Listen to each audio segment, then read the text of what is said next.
welcome to the second of our political candidate forums in advance of the November 8th general election. This forum, a cooperative production of the League of Women Voters of Tallahassee, the Tallahassee Democrat, and WFSU Public Media. Our candidates today are running for the Leon County Board of County Commissioners, District 2. I'm Tom Flanagan from WFSU Public Media. I'm joined by William Hatfield from the Tallahassee Democrat, and also Danielle Irwin from the League of Women Voters of Tallahassee. And we're going to be questioning the candidates on various topics. So let's take a look at the ground rules for the proceedings, and then we're going to meet those candidates. The candidates for Leon County Commissioner, District 2, sitting left to right, are Christian Caban and Hannah Crow. A reminder for those watching us on social media, please hit the share button and help all your friends see today's discussion too. YouTube or Facebook. Here is how the forums will work. We will rotate which candidate gets to answer first. We have a lot of questions, so we're going to ask candidates to keep your answers brief, and we are going to be out of here within an hour. We will keep time. We will tell you how much time you have to answer each question, and you'll know when your time is up because you will hear this. You don't have to come to a dead stop, but finish your sentence. We're going to move on. In the middle of the forum, we will have a lightning round where we ask you to keep your answers to just one sentence or about that. At the end of the forum, we will give you 60 seconds to make the case directly to voters and share your website or any other information. If you're watching on Facebook and you have a question for the candidates, go ahead and type them in the comments and we'll get to as many of them as we can. Time is very limited and you can improve your chances. Your question will be asked if you keep it brief, polite, and make it applicable to all the candidates. Candidates, do you have any questions before we begin? No. Nope.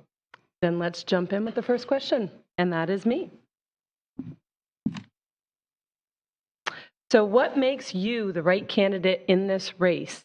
Hannah, we will start with you, Hannah Crow, for 45 seconds. Well, first of all, thank you so much for having me here today. It is truly an honor. Thank you, everyone, for being tuned in today. I just want to let you know that I love our district. I am proud of our district. The people that live there are extremely proud to be there as well. I have been working for District 2 long before there was a race to run. I have been on the ground. I have been advocating alongside Leon County with local level issues, food insecurity issues, walkability issues, literacy issues, and it goes on from there. And so I truly believe that the district can trust me, that I am here for the right reasons, and I am here for the long haul. This is where my family is. My husband's here. Our boys are here. The Crow family is 4th generation in the district, and I truly am the right one to serve you all. Thank you. Christian Caban, what makes you the right candidate in this race? 45 seconds. First of all, thank you for having me. I'm really excited to the conversations and talking about District 2. District 2 is a unique place with unique issues, and I'm looking forward to the conversations. I feel like I'm the best candidate to represent District 2 because I've come up through District 2.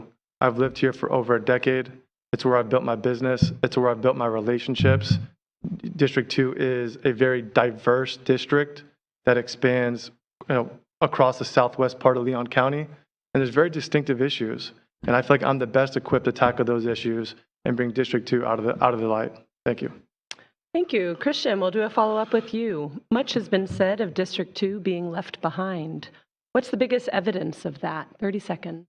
I think if you look at the 32304 area code, it being the most impoverished, zip code, the most impoverished zip code in the state of Florida, I think that it's a direct sign that we need someone that can push for better jobs and stronger economic vitality. Thank you. Hannah Crow, same question to you. Before I start, I definitely want to say that, again, we are a proud community. There are amazing things that have happened and will continue to happen in District 2. If you knock on doors, people will tell you about that. There's a reason people have been there for generations and stayed there. But we will continue to get better. What I hear over and over is we want to preserve and enhance where we live.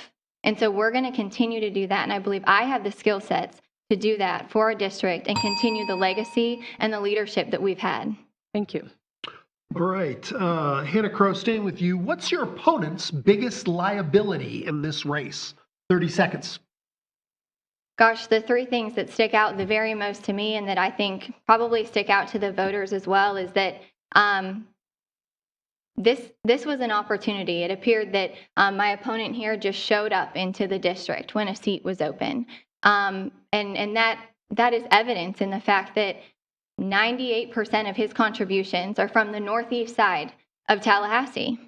That's because where he spends his time. That's where his relationships are. It should say something that people in the district haven't donated to him directly. And also the fact that he changed his party affiliation to run. We should be coming to voters open and honest.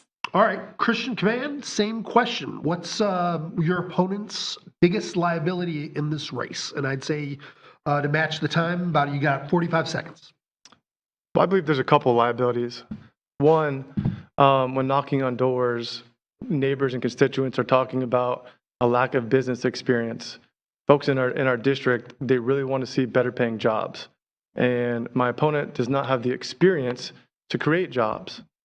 Second, I would like to address the elephant in the room, which are, public endorsements of far right extremist tweets that do not represent the people of our district.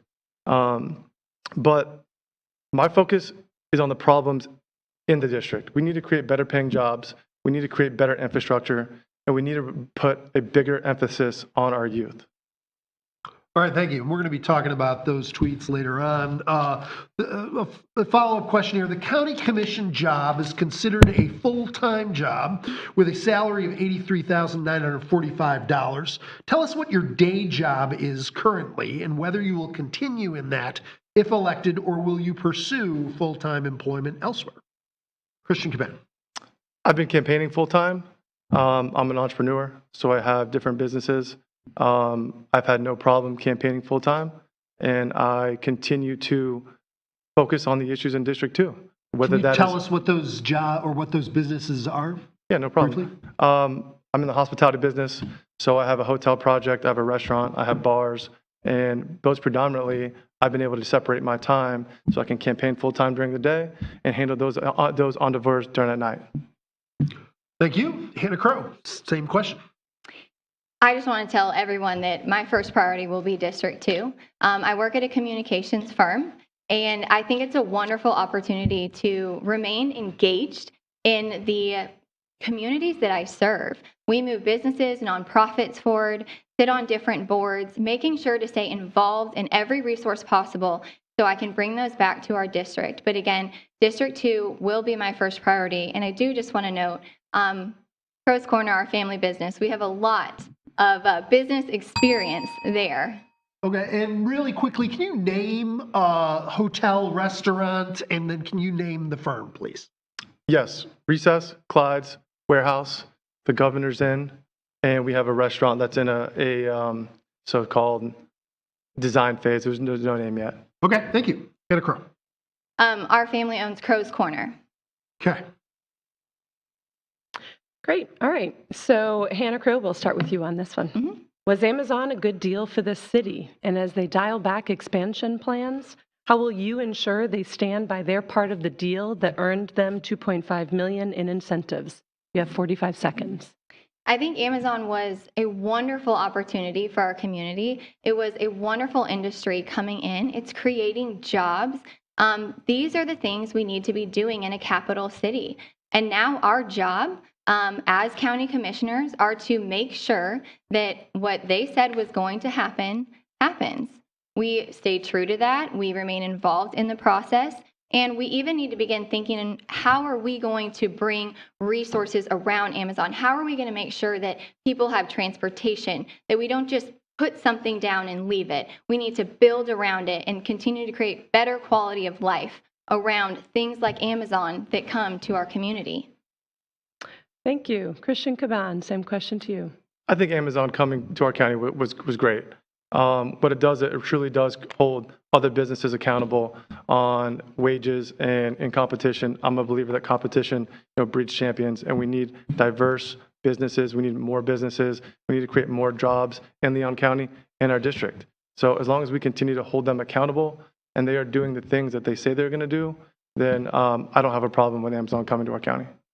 Thank you. If we could bounce into public safety for just a moment here, and this will be a 45-second response from each of you, starting with you, Mr. Caban. According to a running count on Tallahassee.com, 15 people have died and at least 63 have been injured in the course of 89 shooting incidents so far this year. So what's one thing you would do and would make a pledge to help stanch the bloodshed?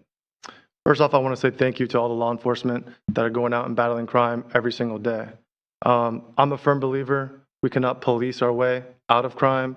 We know from the anatomy of a homicide that crime is tied to poverty and systematic problems with our youth that show at an early age. And so in order to battle crime, we need to focus on better paying jobs in our district, and we need to make a bigger priority on making sure that our youth have systems and programs to keep them out of trouble at an early age. Thank you. Ms. Crow, you're... Gosh, the first thing I think of, I have 2 stepsons and family, and the people that passed away and the children, they have names, and it's horrible. It's saddening. And the first thing as someone that's in public office, as a public servant, is to say, I am here. I will walk alongside our sheriff's department. I will ensure that any initiatives that they have to improve these issues, I will be right there making sure those initiatives are reaching every part of my district and that people know about them, can use them.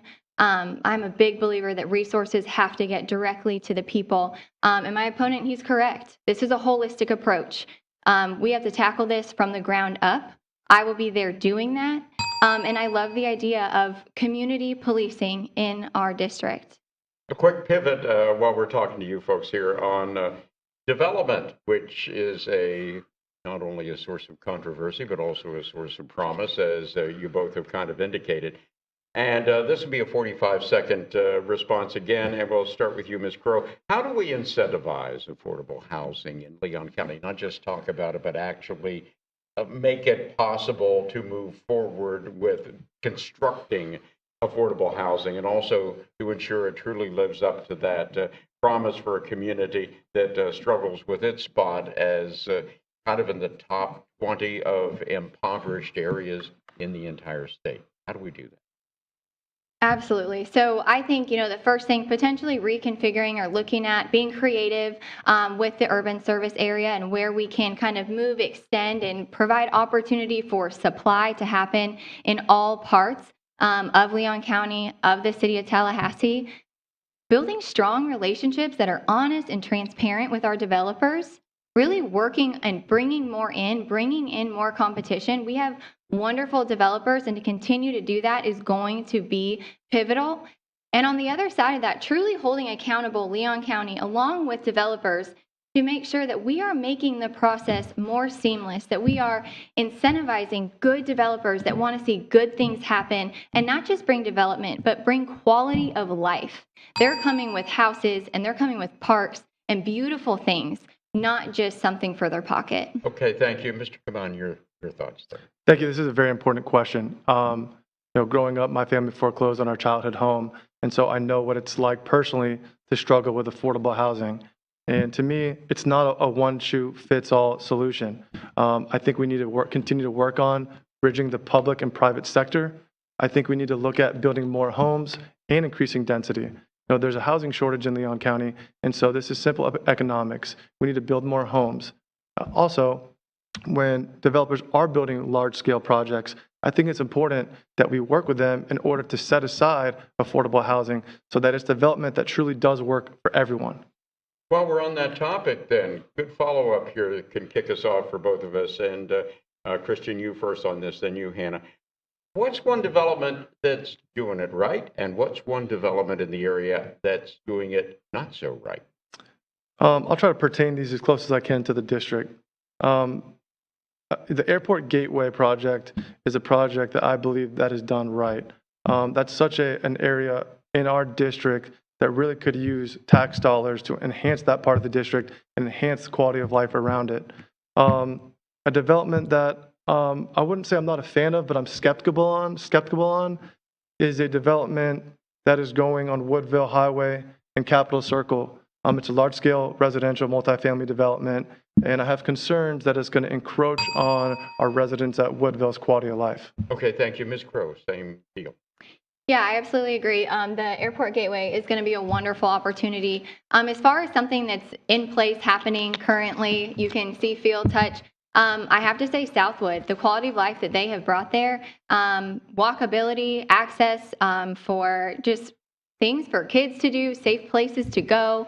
You can go to the grocery store close by. The community aspect that they have brought in that area is one that should be replicated and tailored in other areas. We should have those types of things in our district, not just where Southwood is. So I say that to say, let's bring it there. Okay, and one final follow-up for each of you here, and well, let's do 30 seconds on this one. If you could change one thing in our land development code, what would that be and why? Hannah? So specifically on land development, making it a little bit easier to change what the current land use is. If we see that there is opportunity that needs to be had, and there's developers and we need affordable housing, we need to figure out how to move the needle a little bit quicker. But I will, in the same breath, say, especially in my district, I hear over and over, we want to preserve and enhance appropriately. It is smart strategic growth, honoring who we are and where we live. Thank you. And Christian, last word from you, sir. I disagree with my opponent. I think that what she's actually just saying is contrary, because if you want to truly preserve a community, it shouldn't be easier to change code. That's actually what folks are saying when we're knocking on doors, what they don't want to see.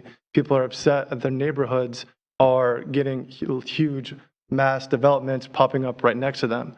What I would like to see is a strict guideline that's, a checkbox format for developers that works on both sides. If they want to go into a project, they submit this application. It's very clear on what they should and shouldn't have based on that area's demographic and location. Thank you. All right, let's talk about social media. I've got two questions, one for each of you. Hannah Crowe, earlier in the election cycle, you took heat for liking posts in 2020 calling for all pandemic lockdown orders to be ignored. Another from conservative pundit Candace Owens referred to COVID as the, quote, most ridiculous scam in the entire world. You told the Democrat those deleted posts only show one side of your social media and that you want people to know that I have been learning and growing through this process. The question is, do you think Leon County's March 2020 stay-at-home order should have been ignored? And what have you learned from the backlash? 45 seconds. Well, first of all, absolutely not. It should not have been ignored. But what I would like to speak to today is the fact that in this process, yes, I have learned and I have grown. And what's the most sad to me is the fact that my opponent actually knows that I was the individual in my community who was working alongside Leon County holding vaccination clinics. I was organizing, promoting, hosting them, promoting testing sites, helping with a mask fundraiser, because I learned in this process and I was on the ground helping individuals, ensuring that everybody had the resources that they need. That's what I learned. We are allowed to learn. We are allowed to grow in that process. Okay, thank you.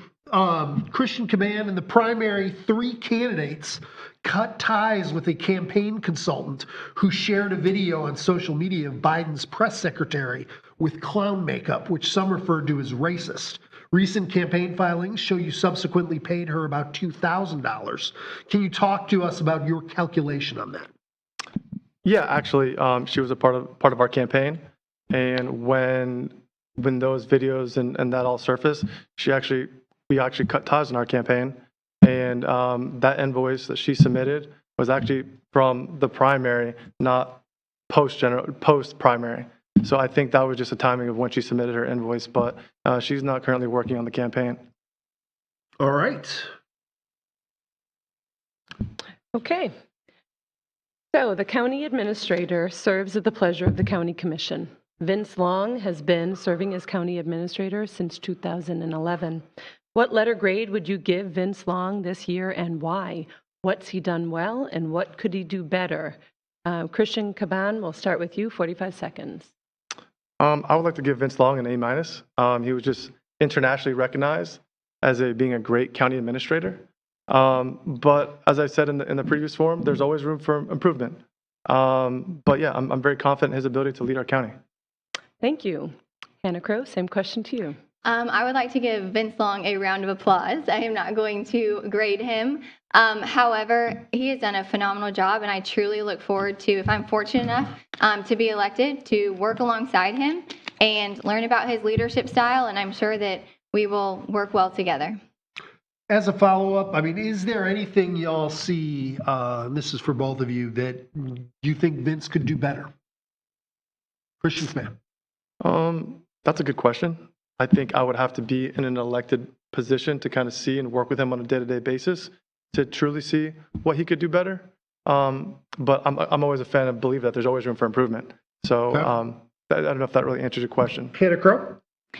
Yeah, what I would say I know about Vince is that he would definitely say, absolutely, I have room to get better. I can't be the one to pinpoint where he needs to get better, but somebody that wins that type of award is an individual that is always getting better and realizes he does not know everything, but is always pushing the needle, and that's to be commended.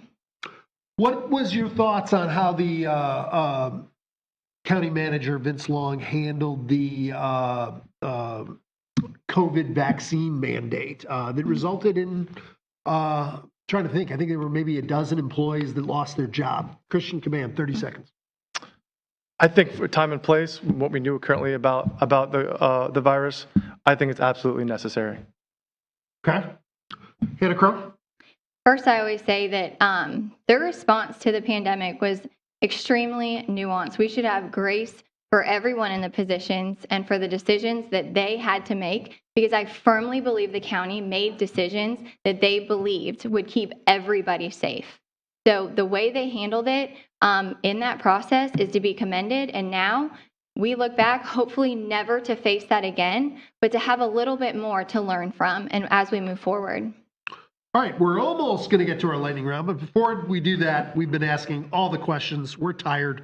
What's one question you'd like to ask your opponent? We will start with you, Hannah Crow, and you will have 45 seconds to answer, and then we'll switch up. So she asked, I answer? She asked, you answer. Perfect. So, Christian, I kind of have a two-part question here. One, why did you feel the need to change your party affiliation to run for office?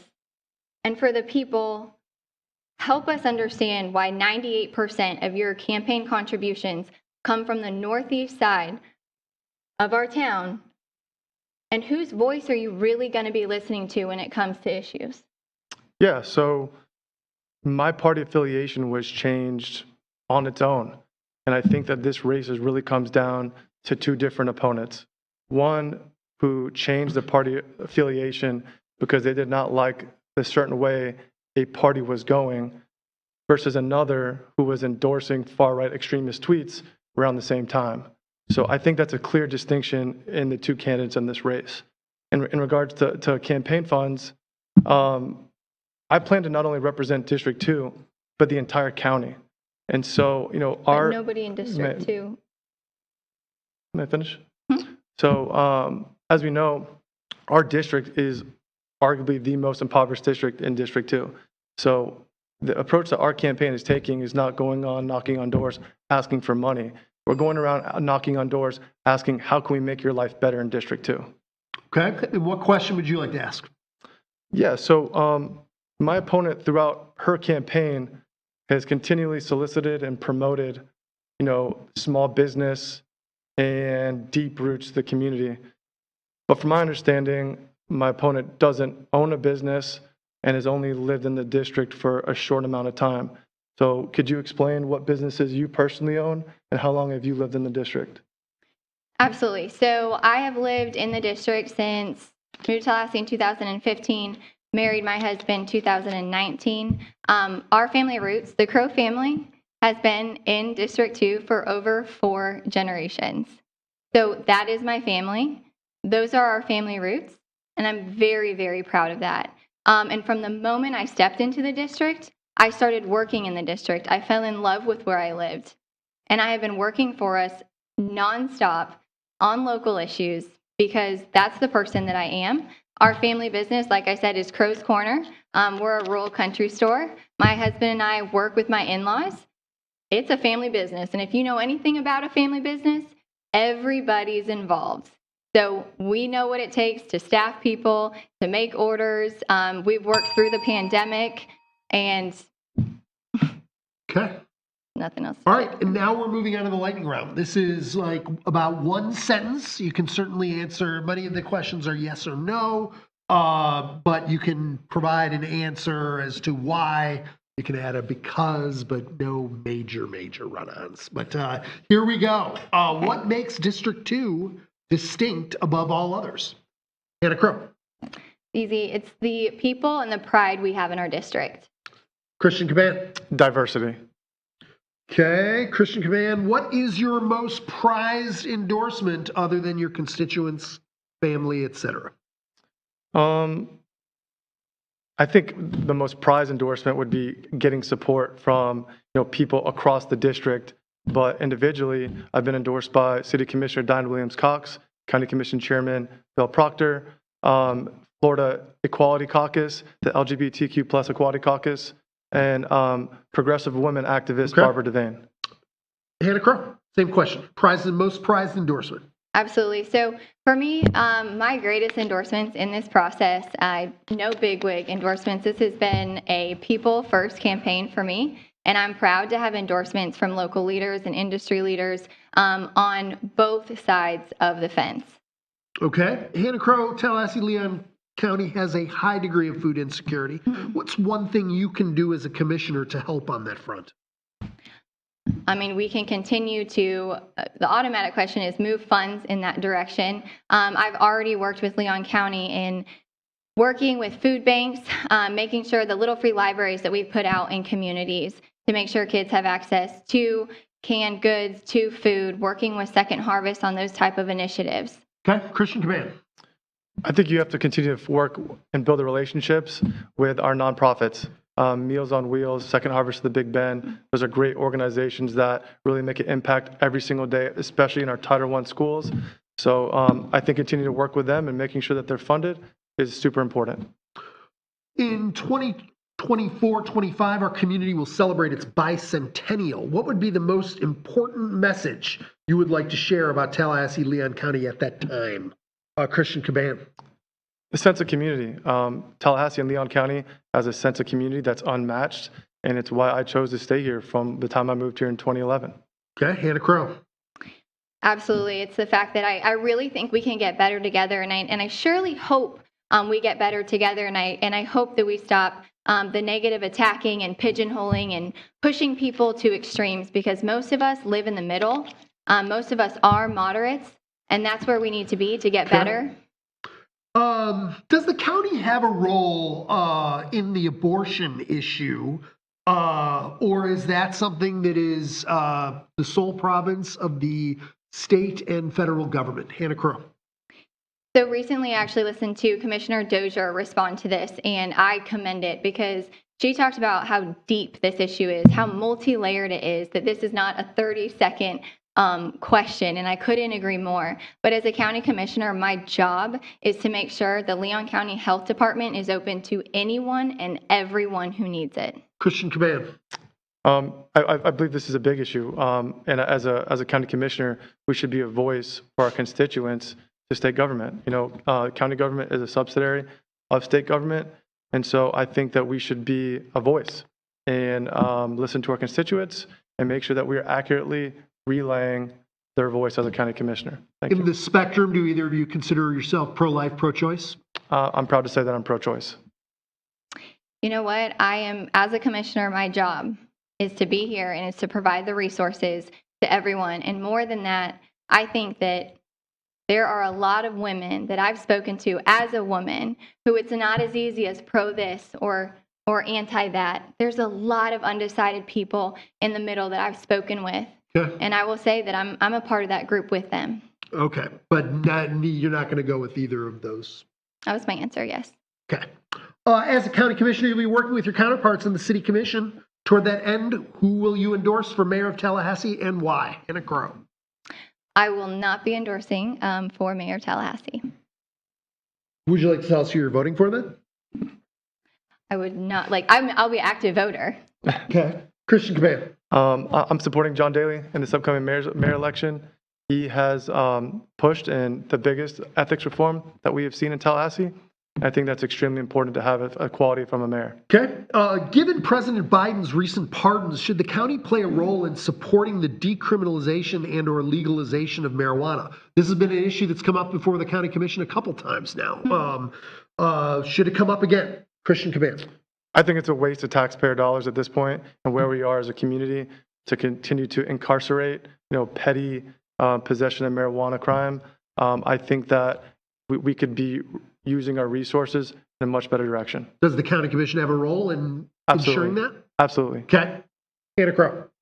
Yeah, I would actually say I agree with that. I don't think we need to be doing it the way we're doing it now. And as a county commission, we can move the needle in decriminalizing that and getting people moved in a better direction. In that instance, I'm here for that. And what's one pledge you would make to voters right now that you will accomplish if elected? Hannah Crow.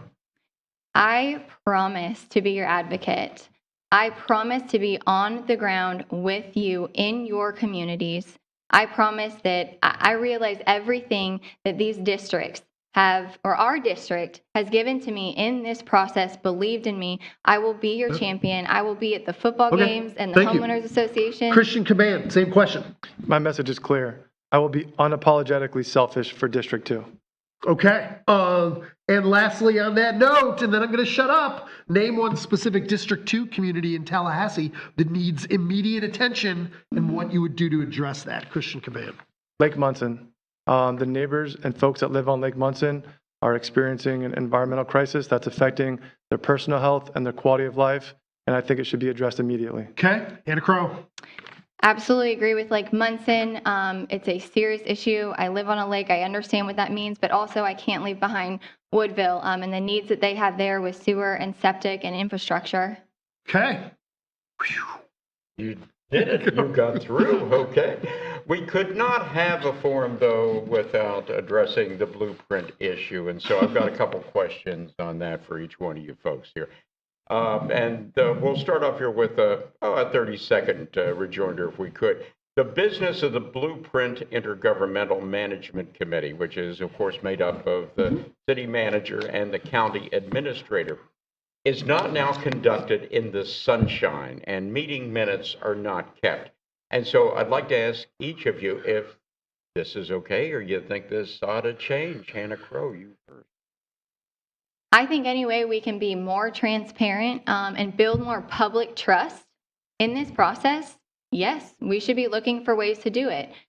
It may not be a super easy thing to do, or there may be a few more steps in the process that need to be done, but we should at least look at those steps. If that's what people would like to see, absolutely. Christian Caban. As a board member of the Downtown Redevelopment Commission, I understand sunshine laws fully. And I believe there's always room for more ethics, especially if taxpayers are feeling like there's being backroom deals being done or not proper communication being relayed to constituents. So if there's area for improvement and to increase more ethics, I'm for it. Okay, Christian, given what you just said, are you comfortable with the level of ethics of the ethical oversight, if you will, the Blueprint Board? And if not, what other ideas might you have for improvement? I think we have to look at the statute. State sunshine laws currently, state that their elected officials or appointed officials who vote are currently bound by sunshine laws. And so I think this is more of a statute issue. So if we are looking to extend it to staff who discuss it, then I think we need to go to the statute and alter the statute. But as it currently lies per statute, I believe it's fine. Oh, okay. Hannah Crow, what do you think? Can you just repeat that question one Sure. more time? This is the level of ethics oversight of the Blueprint Board. Is it adequate the way it's set up right now, or do you think there's some other tweaks that might be made on it? I would truly have to tell you on that. I have not gone through that line by line, and so that is something I would need to jump into and learn more about before speaking out of turn. But again, absolutely. Public trust and transparency, that needs to be first priority. Okay, one final follow-up here, and we talked about just in general kinds of development projects previously, but this will hone in on the blueprint things that they've been doing here. And Hannah, for you first, and then Christian, what specific blueprint project do you think was a big winner for everybody? And conversely, which project do you think maybe didn't quite hit the mark? So I would say a blueprint project. I'm excited for the airport gateway. I'm excited for that to happen in our district. That's going to be phenomenal. There's a million different ways we can go with that to create jobs. And there's so much opportunity to bring community around that as well. So that's going to be a work in progress. It's exciting. And, you know, unfortunately, not to say it was a bad project, but I think it's left people in a tough place, is Doak. And I only say that because we left a little bit more divisive than we left together. So we need to work on that. Okay, thank you. Christian, your thoughts there. A blueprint project that I think was great for our community, and it's because it's money spent in our district, is the airport gateway. Too often we're seeing blueprint projects spent on the northeast side or other parts of the county, but I love airport gateway because this is tax dollars, money spent in our district, and that's what our residents in District 2 want to see. In regards to a project that I'm not a fan of, I guess, you know, the elephant in the room in our community is Doak, because it was divisive and it split our community. And so just because, you know, but we saw how it tore up our community, I would definitely say Doak. Okay, thank you very much, William. So what's one way we could make our community's gray and green infrastructure better prepared for and responsive to climate-related incidents? Hannah Crow. Oh, sorry. Excuse me, 30 seconds. Any way we can be building green, building wise, reducing our carbon footprint within reason, right? In different areas, in different communities. Transportation, kind of building that into it. I think there's a really creative element that we can work on in that capacity to help reach that goal. I think that is really exciting things that Tallahassee is well on its way. Christian Caban, same question to you. I'm going to talk about an issue that's currently affecting our residents in District 2, and that's stormwater runoff, and that's currently affecting Lake Munson. As we're seeing with climate change, our bodies of water are increasing in temperature, and when you have stormwater runoff that's running into these lakes in our district, with the increase in temperature, it's creating toxins that are not only dangerous to our residents, but to animals, and it's terrible for our environment.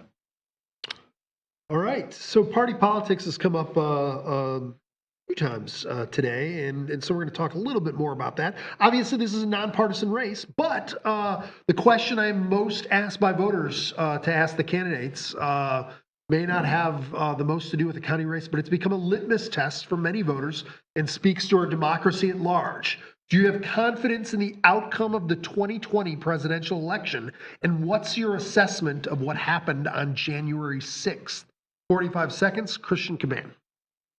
I have full confidence in the 2020 election. President Biden is our elected president. In regards to January 6th, I mean, we know what transpired on that day. We have people who are sitting in jail over it. And so I don't believe there's any controversy of what happened on January 6th. Thank you. Hannah Crow? Absolutely. I think the election was 100%. President Biden is our president. Even more than that, I think that we should be respectful and prayerful of our leadership, whether you agree or you disagree. And on January 6th, that was a horrible day. That's all I have to say about that. That was a horrible day in our country and should never happen again. Okay, and then I've got two questions directly for each candidate. Christian Caban, starting with you.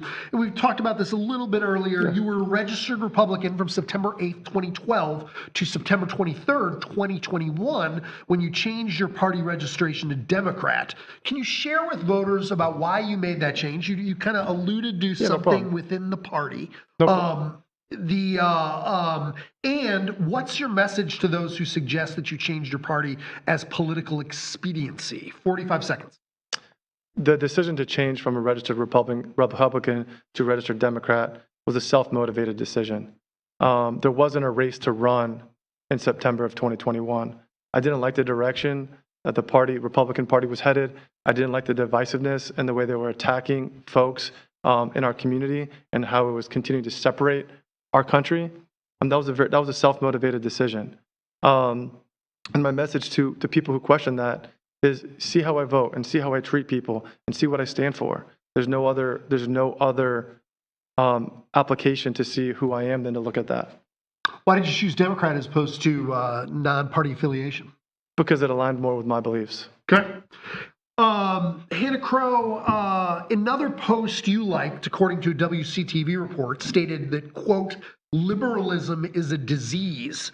Can you tell voters if this represents where you stand on the political spectrum, and how will party color your perspective if elected? 45 seconds. Absolutely not. Again, I can't stress to you enough. I grew up in a conservative family. That is my roots. I have not changed my party affiliation for any type of personal gain. And I have come to the table open and honest. I did not delete any of my social media either. I have come here and shown myself to voters in complete and full honesty. And you know what? It's funny. Now I always say to people, I'm in a place where as I've learned and as I've grown through this process, I'm not Republican enough for Republicans. I'm not liberal enough for Democrats. And I'm in the middle. I'm right in the middle. My door is open to anyone. And that's the place that I want to be, because I think that's the place a lot of people are. Okay, homelessness has become a more visible problem in Leon County. Where are we missing the mark in addressing this in our community? Christian Caban, we'll start with you, 30 seconds. Homelessness is a ginormous issue in our county, but specifically in District 2. Anyone who drives down Pensacola Street any day or time will notice that. Where we're missing the mark on homelessness is we're approaching it as a crutch and not a bridge. We need to be focused on rehabilitating homeless. That way they can get back into society. We need to get folks off the streets. We need to address mental health issues and physical health issues. And most importantly, we need to get them training so they can get back in the workforce. And there's experts that are doing this work every single day. And I really believe we should continue to listen to them. Thank you. Hannah Crow, same question to you. What I've noticed over just the last few years, actually since COVID and evolving and changing and seeing how it's impacted lives, is the fact that people are so much closer to poverty now. They are one paycheck away. Inflation is causing people to be one paycheck away. Homelessness looks different now. So I don't know if we're missing the mark as much as it's changing and evolving. And I truly believe that Leon County Sheriff's Office, Big Bend COC, I can't even start to name all the nonprofits and people that are jumping all in on this.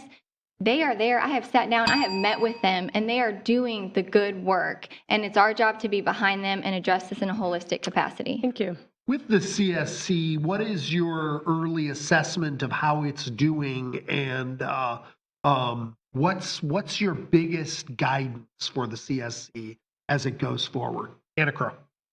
Well, I think, from the information I truly know on it, is that they're banding together. They are looking at the different services that they can be providing. And I think, time's really going to tell, and I'm excited for the opportunities that they're going to have in our community and to dig a little bit deeper and see the different initiatives they have down the road. Christian Caban, same question.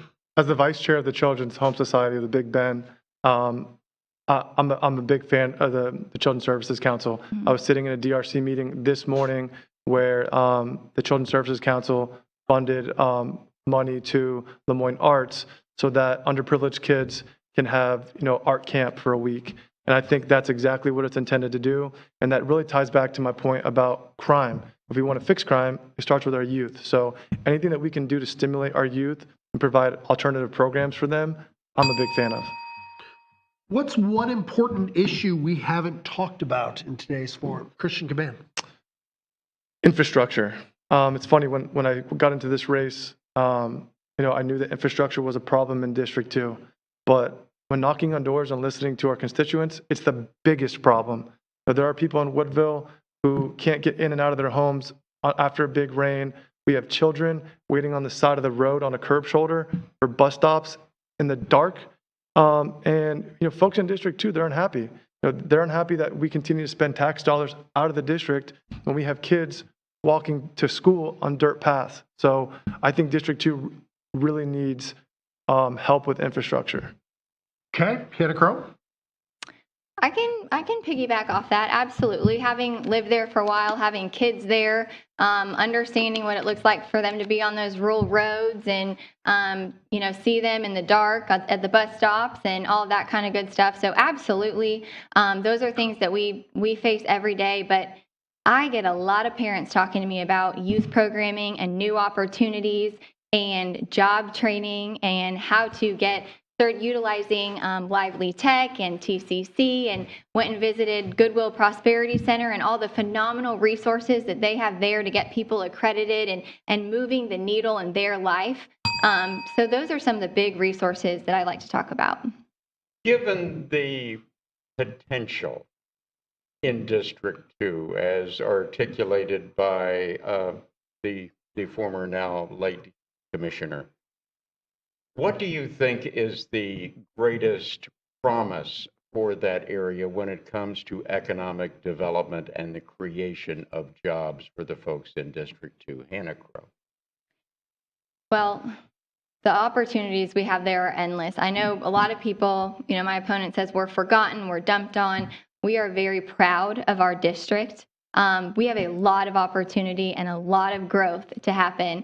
We have amazing educational institutions. We have amazing opportunity to bring infrastructure there, which will bring jobs, which will help people get a roof over their head, youth programming. I mean, the opportunities there are endless, but the economic development needs to go directly where it's needed. And it's proven that economic development changes the face of communities. Okay, Christian Committee. That's a great question. As I've said before, when listening to our constituents, they really do feel forgotten. They really do feel dumped on. District 2 is larger than a pocket of the district. District 2 is diverse, and people want better paying jobs. People want our tax dollars spent in the district. I can't tell you about how many vacant buildings I drive by every single day. What are we doing to incentivize businesses to come into those buildings and create more revenue for our tax base? That's going to enhance our schools. That creates better paying jobs. It truly does enhance the quality of life. And that's a problem district wide. All right. What story do you want your campaign finances to tell voters? And what story do you think your opponent's campaign finance tells voters? Christian Caban. That's a good question. I think my campaign finance report shows that I'm supported countywide, and that people believe in me. The business community believes in me. Actually, I have had environmentalists donate to my campaign as well. So it shows that I'm supported by a vast demographic of people, and that they know that I'm fit to make District 2 a priority. Thank you. Hannah Crow, same question. I believe the number is, unless things are changing on the dot, 2 out of 3 of my contributions are from within my district. I'm so very proud of that. That comes from years of relationships that I've had in the district, that my family has had in the district. That comes from the work that I've done in the district, and the fact that they believe in me. They know that I have the skill sets to do the job. That I don't have to be a bar owner or own all these other things, that I've been on the ground working. Thank you. Okay, another environmental one here. Septic to sewer is commonly seen as an effective way of dealing with downstream water quality and improving it. What more can the county commission do to improve water quality beyond septic to sewer? 30 seconds, and Hannah Crow, we're going to start with you. Okay. In that capacity, what I have heard a lot that I think the county we can improve on, and I know they're doing, and I will, if I'm fortunate enough to be elected, jump right in there and be supportive of this, is the educational piece around it. Helping the communities better understanding why this is happening, what the process is, what the steps are, and ultimately how that's going to improve our water quality. And to be quite honest, that's something beautiful that I've learned in this process. I've been able to ask the hard questions, and I believe if I'm asking them, I'm sure there's others that need to know the answers as well. Thank you. Christian Caban, same to you. I would like to point out that I've been working on educating myself on this issue, and that there was a community meeting in Woodville hosted by County Commission Chairman Bill Proctor that my opponent didn't even care to attend. And I think that really just shows about where our focus is on the district. District 2 is a large district, and it's broad, and it really does take someone that can designate the time to look at the district as a whole. And related to septic and sewer issues and runoff, I've talked about this. This is a problem. It's currently affecting Lake Munson, and this is an issue that if we don't make it a priority, is going to affect Wakulla Springs too. Hannah Crow, would you like to briefly respond to that? Absolutely. I had another campaign event, and my wonderful campaign manager was there for me, taking thorough notes that I received after. Thank you. So, All right. Y'all made it. In fact, you made it on time, and we got to come up with extra questions, so that was great. And to reward y'all, that gives you 90 seconds to close us out. This is your chance to speak directly to voters. You can drop your website or any other information you'd like to share with voters. And time begins now. Christian Caban, 90 seconds. Close us out. First off, I want to say thank you all for having me. I'd like to thank my opponent for being here. I thought we had great conversations about District 2. Clearly, there are big issues in this district that need to be addressed. People in District 2, they want a leader that can represent them and represent the entire district. I feel that I'm that leader. I have proven leadership experience. I've created economic vitality in our district. I have employees that live in this district. I have a team that lives in this district. I've done charity work. All my work in charity has been in this district for over a decade. This district, I have to say, molded me into the person I am today.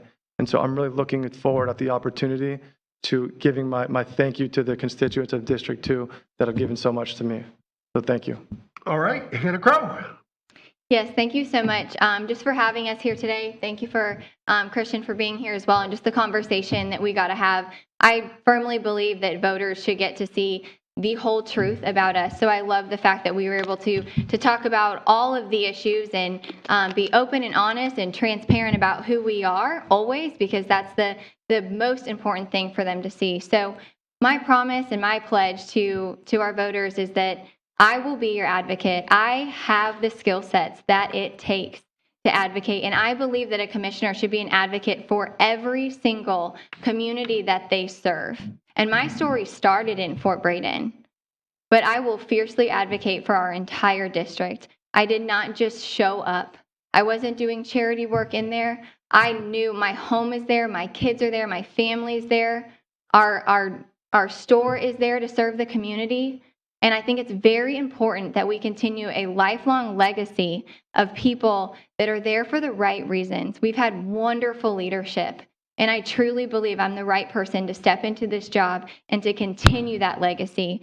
So I would ask for your vote on November 8th. I ask you to reach out to me and ask the questions that you want to ask, because I will be here. Go to my website, votehannahcrow.com. All my contact information is at the top. And I think when we have a conversation, you'll understand that I'm the right person for this job. Thank you. And thank you to the candidates, along with the Tallahassee Democrat, the League of Women Voters of Tallahassee, WFSU Public Media, and all of our viewers for joining us for this program. You can find a replay of the forum and all the others in this series on our YouTube pages, plus Tallahassee.com and WFSU.org. The recorded broadcast, the audio portion of it, will be aired Wednesday, October 12th at 11 a.m. on WFSU 88.9 FM. Our next live forum will be for the Leon County Commission District 5 race, and it will be Tuesday, October 11th at 11 a.m. It is between Paula DeBowles Johnson and David T. O'Keefe. And you can look for coverage of this forum and election coverage from all of the races at Tallahassee.com.